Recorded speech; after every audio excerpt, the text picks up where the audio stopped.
Thank you for joining us today for this episode on empowering active learning in the Social Learning Amplified podcast series. I'm your host, Eric Mazur, and our guest on the episode today is Josh Eyler. Josh is the director of the Center for Excellence in Teaching and Learning and director of the Think Forward Quality Enhancement Plan at the University of Mississippi, where he's also clinical assistant professor of teacher education. He previously worked on teaching and learning initiatives at Columbus State University, George Mason University, and Rice University. A sought-after speaker for his expertise about the science of learning and about compassion in education, especially in connection with students, grades, and mental health, he has spoken at colleges and universities across the country, including Yale University, the University of Texas, and Johns Hopkins University. Josh is the author of the new book, Failing Our Future, How Grades Harm Our Students and What We Can Do About It.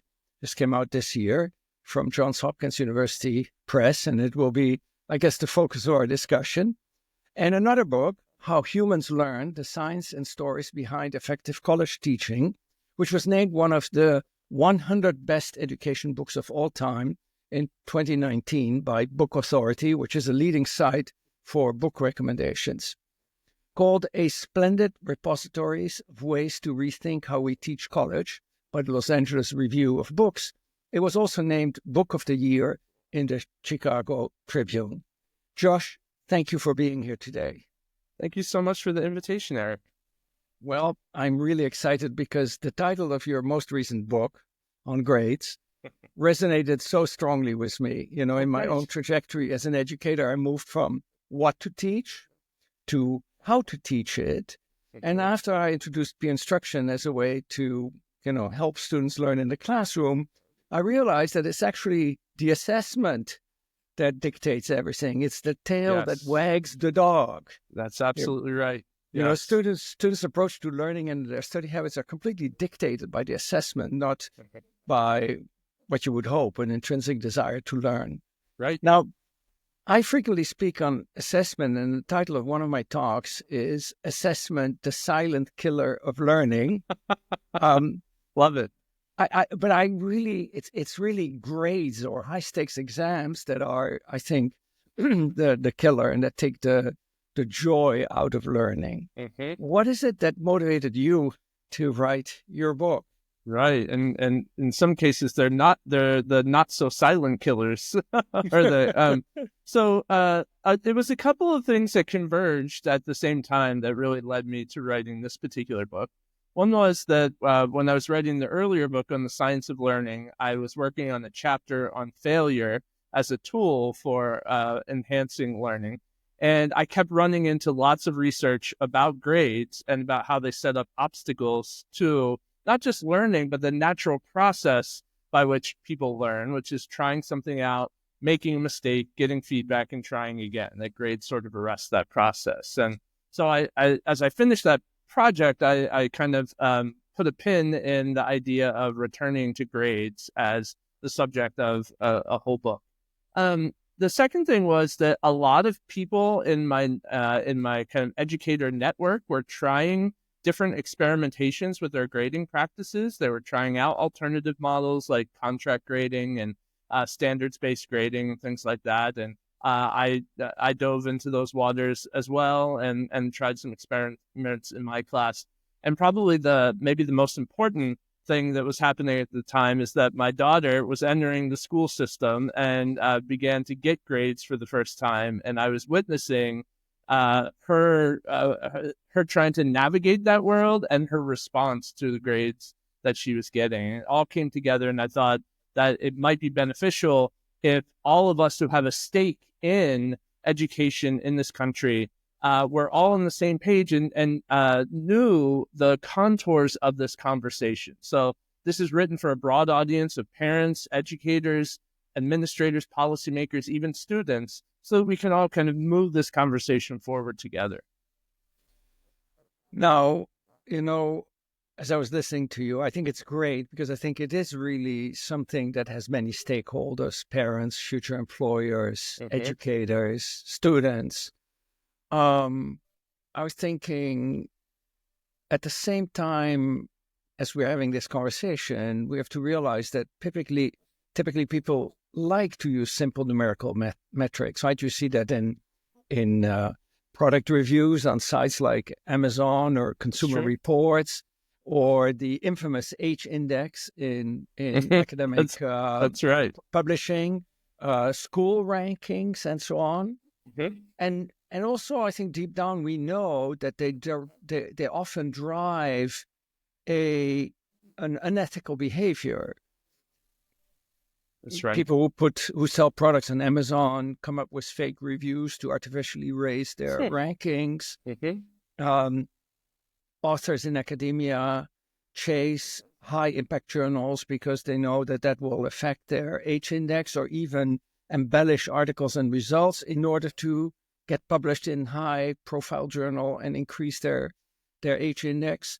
Schools and universities do all kinds of things to manipulate their rankings rather than to really look at. That is very true. The U.S. mission. News and World Reports. Yes, definitely. So I think that one reason we stick with these numerical rankings is that they're easy to obtain and they're easy to process.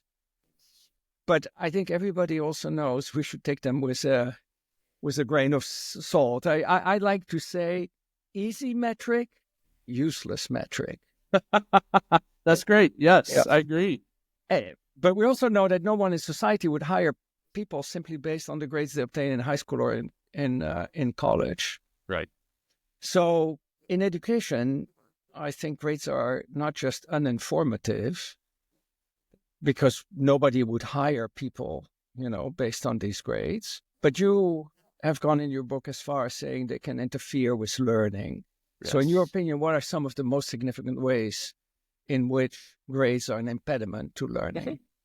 Well, I think first and foremost, and probably the most studied aspect of the relationship between grades and learning, is the role of motivation. And so grades are just quintessential extrinsic motivators derived from behaviorism. And, we know that extrinsic motivators work, but they really work to get people to comply and to do things that they would otherwise not do, right? So, yes, a grade can get a student to attend class. It can get a student to turn things in on time and to even participate. But just being in a learning environment, complying with a learning environment, in no way ever ensures that a student will learn simply because they're there.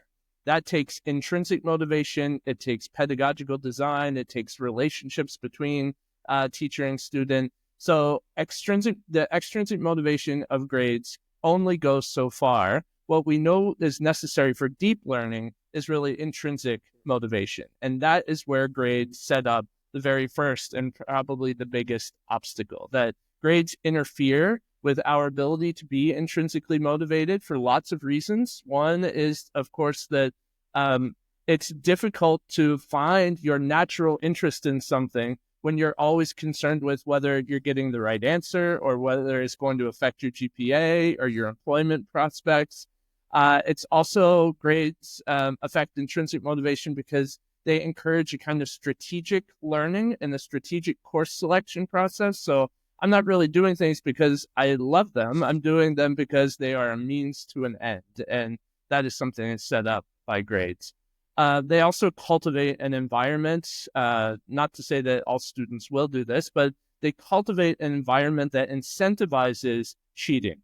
That if we are creating classrooms where all of the emphasis is on grades, the extrinsic motivator, you're also just psychologically creating an environment where people have incentive to do whatever they need to do to get that grade, because we have told them, we have given them the message that that's what matters most. And so often the environments where there's the most pressure on grades also see a rise in incidents of cheating and academic misconduct. The second thing that a lot of research is bearing out is that grades themselves, although we have been told that they are scientific or objective measurements of learning, what we actually know is that grades are really subjective and are disconnected from learning. And so some of this goes back to your work on peer instruction, Eric, and those original insights into how students were getting A's on tests but weren't learning the concepts of physics very deeply. And so that mismatch is everywhere in education. And so what we can say for certain is that a grade shows us individual students' progress on the learning goals set out by a particular instructor for one course at one time. It is not in any way a kind of universal stamp of knowledge acquisition in a particular field, but too often that is the message that gets sent about grades, that they provide some kind of veneer or mirage of rigor and standardization, and therefore we must keep them at all costs. But what we're learning is that is just not true. I love this discussion. There's so many things that are popping up in my mind as I'm listening to you. I can already see that we're going to run out of time today.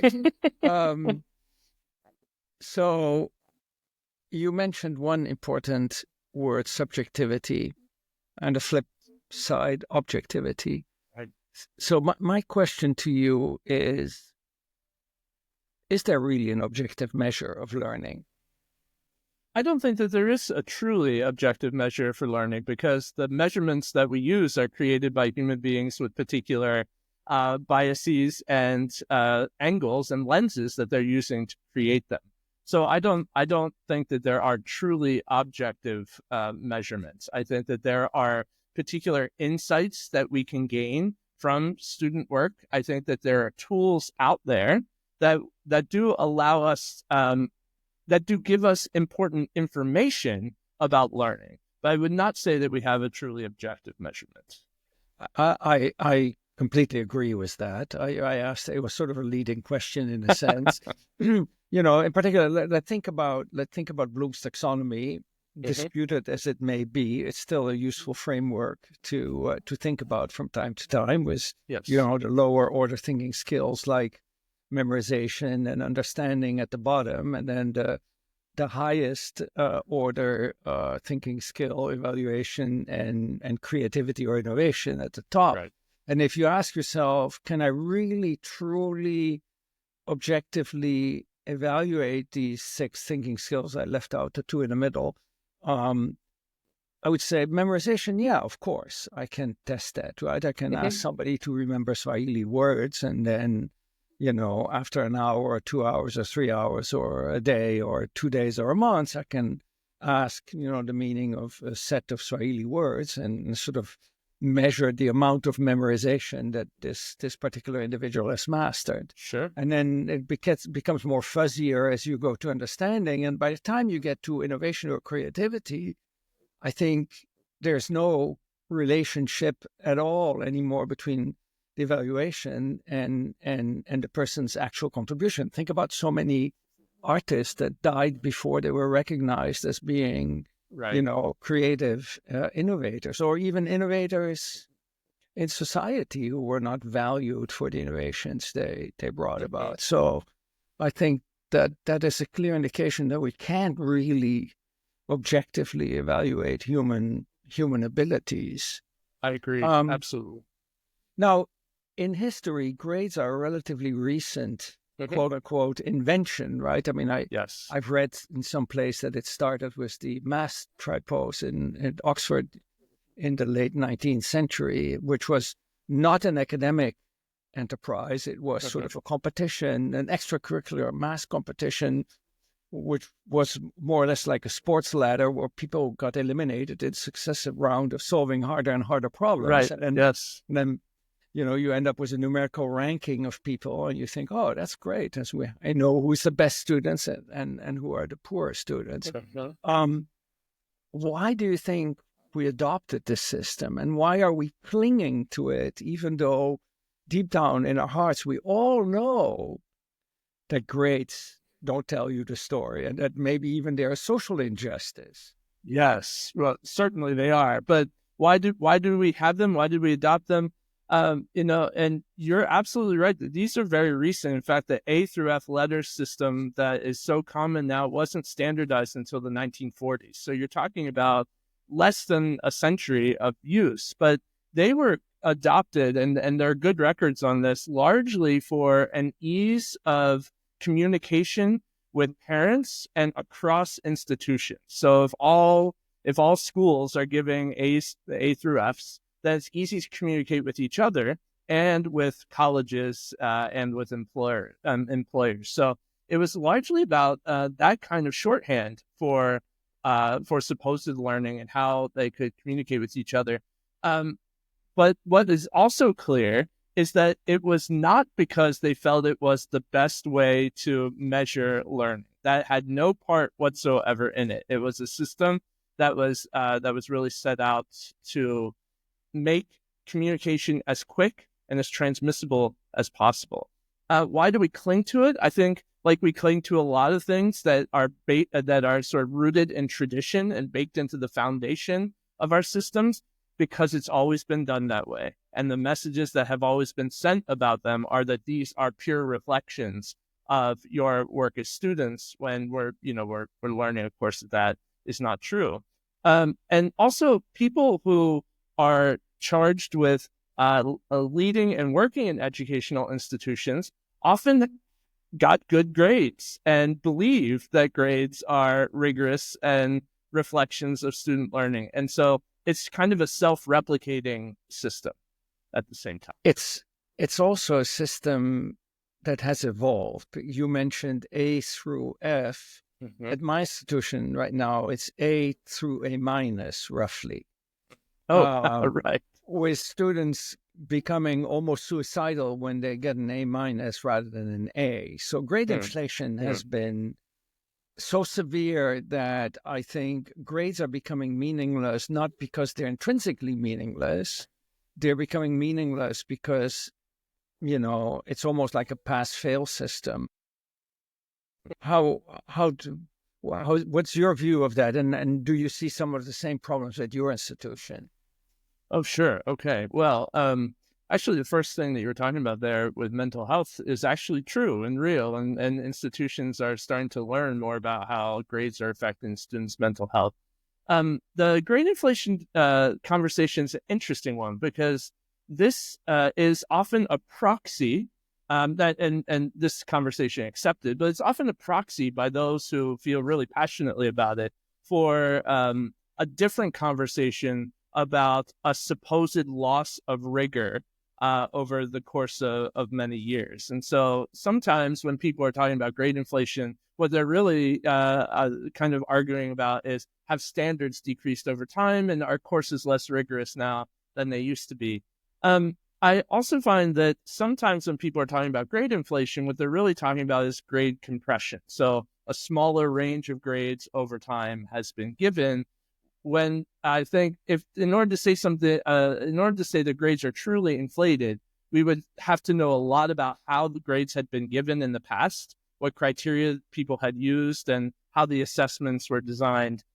So I think ultimately, is grade compression happening, especially at top universities? Yes, we are seeing a smaller range of grades. But there was a paper by researchers at Cornell about 10 years ago who were trying to get to the bottom of this. Why are there so few grades beyond this scope being given? And they really couldn't come up with, they could not find a single cause, of course. They found better teaching was happening. They found that they were admitting better students or more prepared students. And ultimately, they saw that it was probably the preparedness of the students themselves that could account for some of the grading compression, but they couldn't really pin anything on it. So I do think nationally, we're seeing a shift in the type of grades that are given. Does that indicate, though, that the courses themselves are less challenging? I don't necessarily think that it does, and I don't think that we have, at least, that we don't have data to make that claim necessarily. But I do think that thinking about the types of grades that are being given and the range really does reveal some of these larger issues and nuances of the grading conversation. Mm-hmm. I'll tell you what's happened in my class. 10 years ago, I decided to completely change what I was doing, rethink my classroom, rethink my learning goals. That was actually the first thing I did. Mm-hmm. And I decided to settle on 4 main learning goals. Okay. 1, self-directed learning. 2, content mastery. 3, teamwork, effective teamwork, or engaging in effective teamwork. And 4 was professionalism. Each of those have subcategories. For example, professionalism is punctuality, engagement, ethical decision taking, and so on. And so all my assessments, which are continuous, there are close to 100 of them. They're all mini assessments, sort of map onto these 4 learning goals. So at the end of the semester, I end up with, something on self-directed learning, on content mastery, on teamwork, and on professionalism.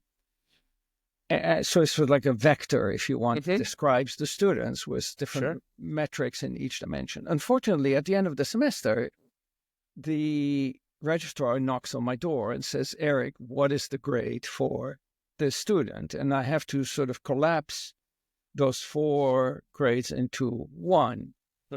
And I've struggled with how to handle that, right? Do you just average them? But if you average them, what happens is you squash the distribution, right? It's highly unlikely that one student does very poorly or very well in all of those categories. So you end up narrowing the distribution tremendously if you just average them. You take the lowest one to prevent students from being strategic. That's kind of harsh and will create a lot of resistance. So I found that as I try to come up with a metric that gives more information by, for example, measuring people's abilities in more than just one dimension, which is what we typically do, content mastery. By being forced to squash that into a single dimension at the end of the semester, we lose all interesting information. So, how do we fix these issues? Well, unfortunately, I don't think that there is one, kind of one solution to rule them all. But what I am encouraged by is that kind of nationally, both K-12 and higher ed, lots of people are trying out different models, just as you are, to try and solve or to make steps towards solving some of the biggest problems with grades. So, you have folks trying out things like contract grading, standards-based grading, which a lot of STEM faculty that I know who want to experiment have moved more toward collaborative grading, things like this. And a couple of things that they all share. They share a desire to release some of the pressure on students that students are feeling because of traditional grades. Another thing that they share is that they try or they seek to honor the fact that learning is a deeply complex process that occurs at different rates for different students, right? So that one student may easily grasp the concept of photosynthesis by the exam in week 3, but another student, it may take to week 7 to master the concept of photosynthesis, and that neither student should be penalized for the rate of learning that occurs. So all of them kind of try to account for that by in different ways. And some of the experiments, like you're describing, shift or add dimensions to the grading, so that and that to me is a signal of wanting to honor the complexity of learning and also the weighting of those different levels of grading as well. So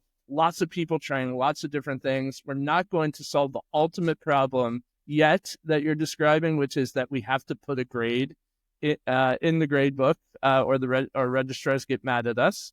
But all of them, all these different models are really trying to figure out how do we help students reorient their experience with grades and put the focus back onto learning rather than the evaluation.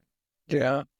What I would really very much like to see is sort of a transverse grading where we sort of, as a university or a school or a major or whatever, decide on, here are the important skills that these college graduates or school graduates or perhaps majors need to have mastered, and make sure that each course sort of has activities to measure students' performance, and that in the end, a picture emerges not from a single instructor and a single course, but across the entire, 2, 4, 6 year, whatever curriculum. Right.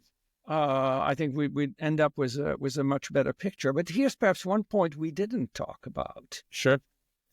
Most evaluations that take place in society, it's not the person doing the selling or the action or the manufacturing or whatever doing the evaluation. You have other people doing the evaluation. In education, we're in the weird situation that we're not only teaching our students, we're evaluating them too.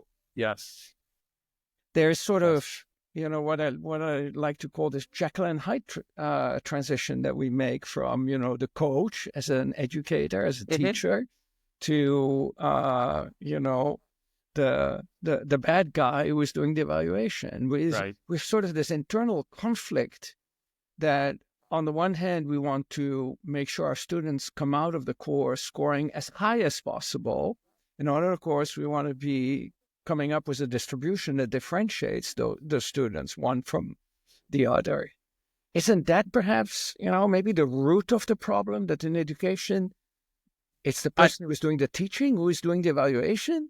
Yes, I do think that is a major part of this issue, and it affects the classroom environment. It affects the learning that can happen as a result of that. And it's certainly not why I wanted to be an educator, right? I wanted to be more of the coach, less of the judge. And I do think that the muddying of the waters makes the classroom a really fraught place for learning to happen because of that. I will say that one of the benefits of some of these alternative grading models that people are trying are that it shifts our role more toward the coach model rather than the judge or the evaluator. I myself, some of the ones that I've tried, it has just kind of rejuvenated my approach to teaching, because it has allowed me to really focus more on them as learners, and to allow the comments and the feedback and the evaluation part of it to really be in service of those efforts rather than kind of undermining them. And which approach is that? Can you give us more detail? Sure. I've tried a lot. I've tried portfolio grading in my writing courses. I've used contract grading for the graduate courses I teach. And I've experimented a little bit with collaborative grading, ungrading, some of those models as well that really put the emphasis on student self-assessment. So I've done a lot of different things. Like many, I try to match the model to the context and to the level of the student, right? What might be best for them depending on what level they're at, but lots of different approaches. I see. So you've used the word grading a lot. And when I started thinking about grading, I used the word assessment, where I really, in the back of my mind, were thinking more about high-stakes assessment and grading. And you just mentioned the word ungrading. Do you think a future without grades is possible? Or maybe let me rephrase my Sure. question here a little bit before you address that future. If you take away the grades, is it still possible to motivate the students sufficiently to learn? Because I can already hear my colleagues saying that. Yes. Right. I like you, I think I know the answer to that question, but I'd love to hear your view. Sure. The answer is yes, but it's also not an easy thing to do, right? So when you take away the grades, you have to pay much closer attention to the course design, the assignment design, all of the learning activities to make sure that they are that they will connect to a student's intrinsic motivation, really drive the learning forward. But also, there's more emphasis necessary on building trust and relationships in the classroom, and also to take time throughout the semester to keep coming back to the model you're using and explaining it to students as to why you're doing it. But the benefits of this, students discover their autonomy as learners. They develop agency for the purpose of their own education. They find elements of the course that they're genuinely interested in and want to explore further. And they ask better, more meaningful questions because their curiosity is allowed to run free in ways that it simply can't if you are worried about taking intellectual risks because it may affect your grade. So maybe I can rephrase my first question now, because what you just described sounds like a lot of work. And I know Right. that most of my colleagues, even though I think they do take teaching seriously,